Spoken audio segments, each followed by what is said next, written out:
Hello everyone, मैं प्रियंका स्वागत करती हूँ आप सभी का एक नए वीडियो में। और आज के वीडियो में हम क्लास 6 की हिस्ट्री का 3rd चैप्टर डिस्कस करेंगे, जो कि आपके सीटेड एग्ज़ाम के लिए काफ़ी इम्पोर्टेंट होने वाला है। तो चलिए स्टार्ट करते हैं अपना चैप्टर आज का। तो देखिए, चैप्टर का नाम है आरंभिक नगर और ये 3rd चैप्टर है 6th क्लास की बुक का।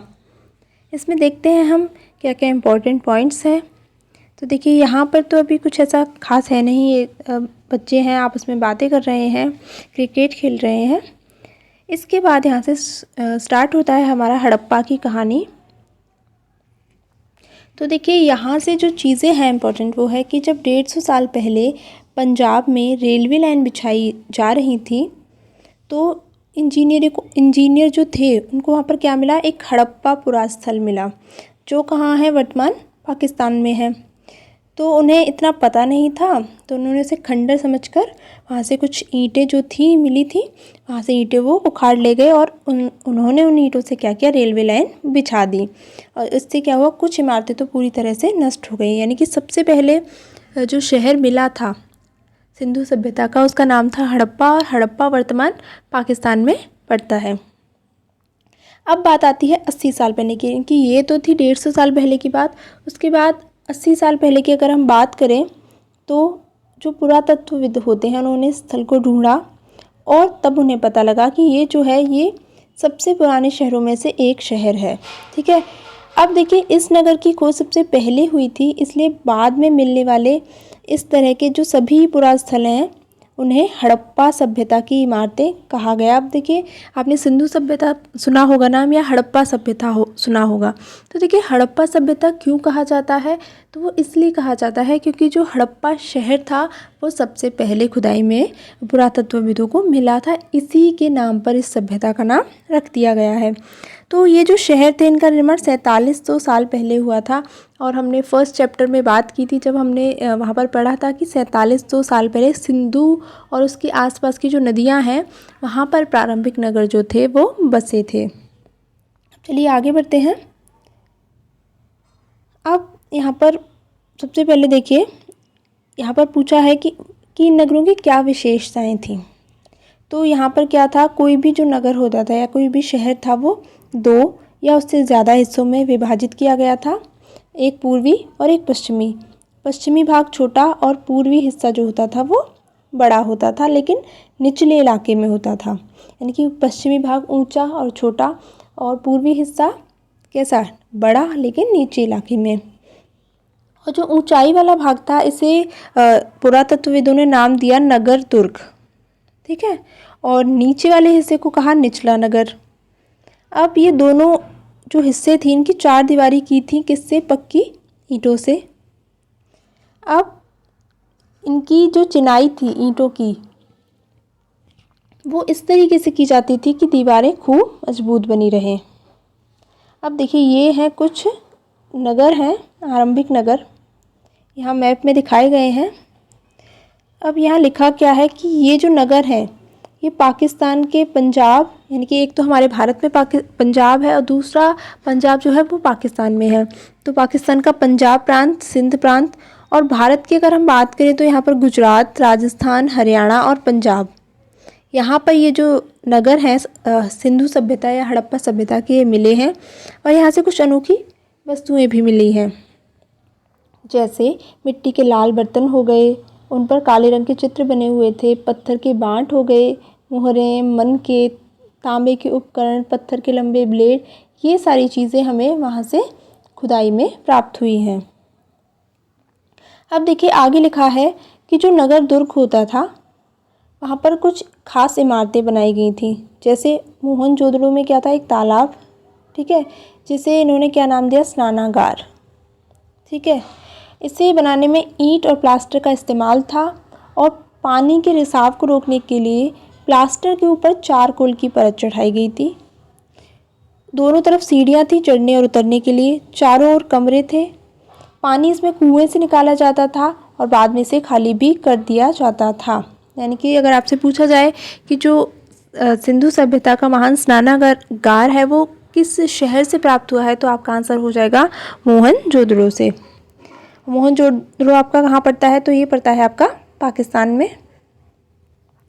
नेक्स्ट है कि अग्निकुंड के साक्ष्य कहाँ मिले, अगर ये हमसे पूछा जाए तो आपका आंसर हो जाएगा कालीबंगा और लोथल। यहाँ से हमें अग्निकुंड के साक्ष्य मिले हैं और यहाँ पर क्या होता था, इस अग्निकुंड में शायद यज्ञ किए जाते होंगे, ऐसा अनुमान लगाया जाता है। और हड़प्पा, मोहनजोदड़ो और लोथल, यहाँ पर बड़े बड़े भंडार गृह भी खुदाई में प्राप्त हुए हैं। तो देखिए ये है, आप पिक्चर में देख सकते हैं, ये महान स्नानागार है। और ये देखिए यहाँ पर ये सीढ़ियाँ बनी हुई हैं, दोनों तरफ है, इधर भी हैं सीढ़ियाँ हैं जो कि चढ़ने और उतरने के लिए हैं। और यहाँ पर लोग स्नान करते होंगे। अब देखिए यहाँ पर भवन कैसे थे, यानी कि यहाँ की इमारतें, नाले और सड़क किस तरीके की होती थी। तो यहाँ के जो घर होते थे वो 1 या 2 मंजिल होते थे। आंगन होता था और उसके चारों ओर कमरे बनाए जाते थे। एक स्नान घर होता था, यानी कि एक बाथरूम होता था। और कुछ घरों में कुएं भी होते थे। कुछ घरों में, देखिए सभी घरों में नहीं, सिर्फ कुछ ही घरों में कुएं यहाँ पर होते थे। इसके अलावा यहाँ पर ढके हुए नाले थे, इन्हें सीधी लाइन में बनाया गया था। और हर नाली में हल्की ढलान, जिससे क्या होता था कि पानी जो था वो आसानी से बह सकता था। और जो छोटी छोटी नालियाँ होती थी घर की, उन्हें बड़ी नालियों से जोड़ दिया जाता था। और बाद में ये सभी नालियाँ एक नाले में जाकर मिल जाती थी। अब ये नाले कैसे होते थे, ढके हुए होते थे और इनमें मेन होल बनाए जाते थे। किस लिए, जिससे इनकी साफ़ सफाई की जा सके। और इन सभी चीज़ों का, यानी कि चाहे घर हो, नाले हो या सड़क हो, इनका एक बहुत ही योजनाबद्ध तरीके से निर्माण किया गया था। तो आप देख सकते हैं उस समय भी कितनी विकसित सभ्यता थी ये। अब यहाँ के जीवन की बात करते हैं कि यहाँ पर लोग रहते किस तरीके से थे। तो देखिए, जो लोग नगर की इमारतें बनाने की योजना बनाते थे, ऐसा अनुमान लगाया जाता है कि वो यहाँ के शासक थे, यानी कि यहाँ के राजा महाराजा हुआ करते होंगे। और ये लोगों को भेजकर दूर से धातु, बहुमूल्य पत्थर और अन्य चीज़ें मंगवाते थे। और ये लोग मनकों और सोने चांदी से बने आभूषणों जैसी कीमती चीज़ों को अपने पास रखते थे। यहाँ पर लिपिक भी होते थे। और इन लिपिकों का क्या काम होता था, मोहरों पर लिखने का, और शायद अन्य चीज़ों पर भी लिखते ही होंगे, जो हो सकता है कि अब बची नहीं हो, क्योंकि बहुत समय हो चुका है इसको। इसके अलावा देखिए यहाँ के जो नगर थे, यहाँ पर स्त्री पुरुष, शिल्पकार स्त्री पुरुष भी रहते थे, जो कि क्या करते थे, तरह तरह की चीज़ें बनाने का काम। और यहाँ के जो लोग थे वो यात्राएं भी करते थे और वहाँ से उपयोगी वस्तुएं लाते थे। इसके अलावा मिट्टी से बने कई खिलौने भी यहाँ पर मिले हैं, जिनसे ऐसा अनुमान लगाया जाता है कि बच्चे खेलने के काम में लाते होंगे। अब देखिए यहाँ पर ये नाली है, इसके अलावा एक कुआं है। और ये जो आप देख सकते हैं, ये हड़प्पा की मोहर है। ठीक है, तो ये सारी चीज़ें हमें खुदाई में मिली हैं। अब देखिए नेक्स्ट है यहाँ पर, ये देखिए बाँट है जो वहाँ से मिले हैं, इन्हें चर्ट पत्थर से बनाया गया है। और इनका उपयोग किस लिए होता होगा, तो धातुओं को तोलने के लिए, या कोई भी बहुमूल्य पत्थर होता होगा उनको तोलने के लिए इनका उपयोग किया जाता होगा।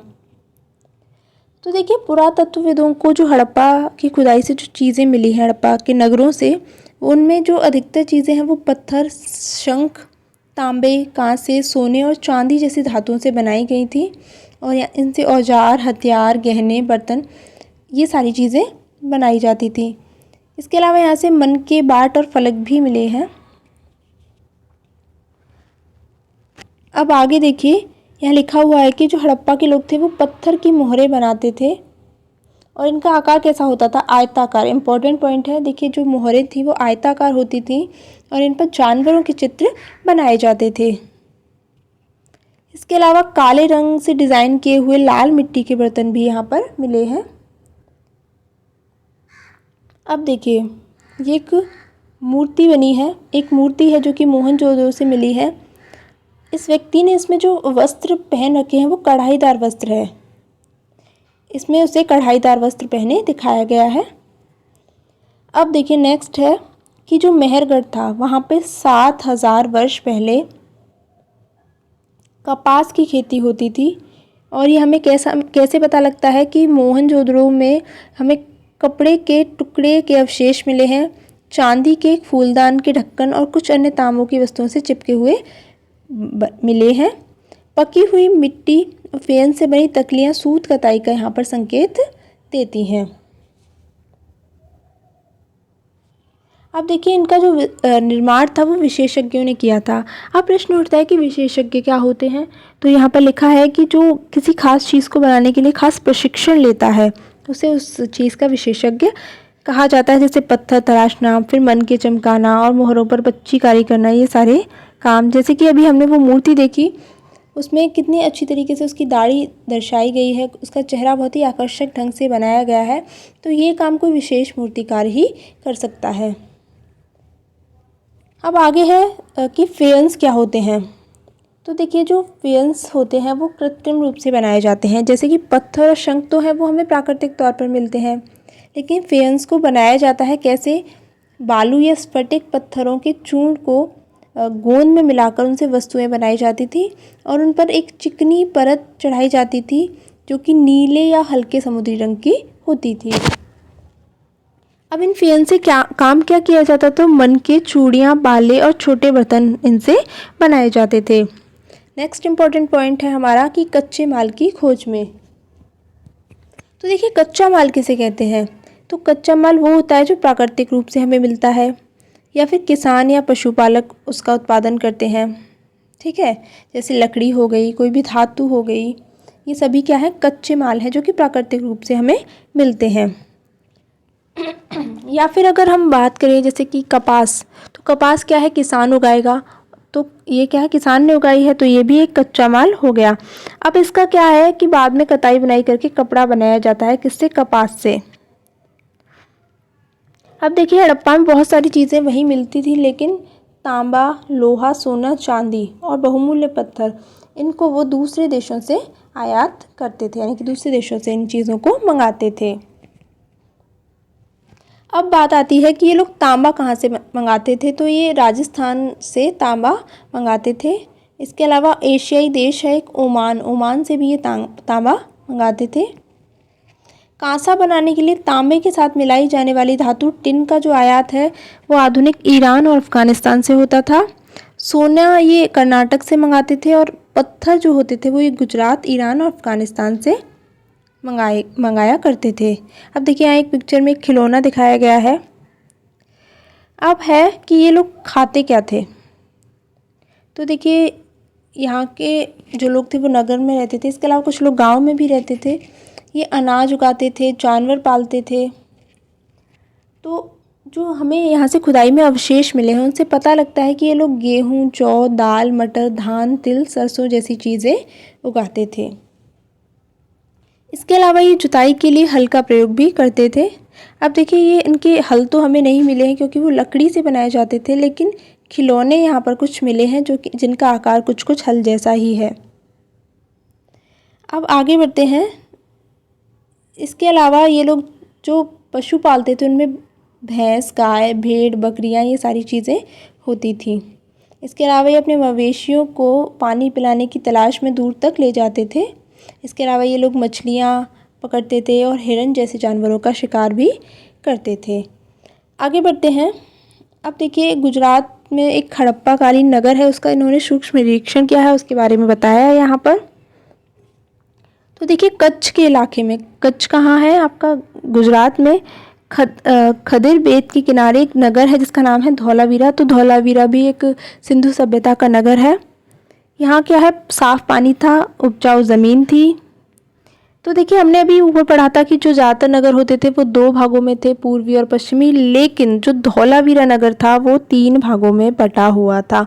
इम्पॉर्टेंट पॉइंट है, पूछ सकता है एग्जाम में आपसे कि हड़प्पा सभ्यता का ऐसा कौन सा नगर था जो 3 भागों में बटा था।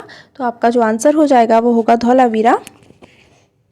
अब देखिए ये जो नगर था इसके चारों ओर पत्थर की ऊंची ऊंची दीवार थी और अंदर जाने के लिए बड़े बड़े प्रवेश द्वार। एक खुला मैदान भी था जहाँ पर सार्वजनिक कार्यक्रम आयोजित होते होंगे। इसके अलावा यहाँ पत्थरों में लिपि जो थी हड़प्पा की वो खुद ही पाई गई है और इनके जो लेख थे वो मोहरों पर भी हमें देखने को मिलते हैं। इसके अलावा देखिए एक और नगर है लोथल। तो गुजरात में खंबात की जो खाड़ी है वहाँ पर एक बागमती की एक उपनदी के किनारे बसा एक नगर है जिसका नाम है लोथल। और यहाँ पर कीमती पत्थर जैसा कच्चा माल आसानी से मिल जाता था। और जो लोथल था वो पत्थर, शंख और धातुओं से बनाई गई चीज़ों का एक महत्वपूर्ण केंद्र था। और यहाँ पर एक भंडार गृह भी मिला है, ये भी आपके लिए इम्पोर्टेंट पॉइंट है। और इस भंडार गृह में क्या है, कई मोहरें मिली हैं। मोहरें कैसी है कि गीली मिट्टी जो होती है उस पर कोई भी छाप बना दी जाती है, तो ये इस तरीके से मोहरें यहाँ पर बनाई जाती हैं। अब देखिए ये जो आपको दिखाई दे रहा है ये क्या है, लोथल का बंदरगाह। तो ये जो बड़ा तालाब है ये लोथल का बंदरगाह रहा होगा, ऐसा अनुमान लगाया जाता है।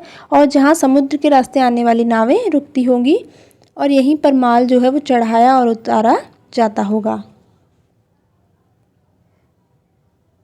इसके अलावा देखिए यहाँ पर एक इमारत भी मिली है जिसे ऐसा माना जाता है कि हम मन के बनाने का काम होता होगा, क्योंकि यहाँ पर पत्थर के टुकड़े, अधबने मन के बनाने वाले उपकरण भी यहाँ से प्राप्त हुए हैं।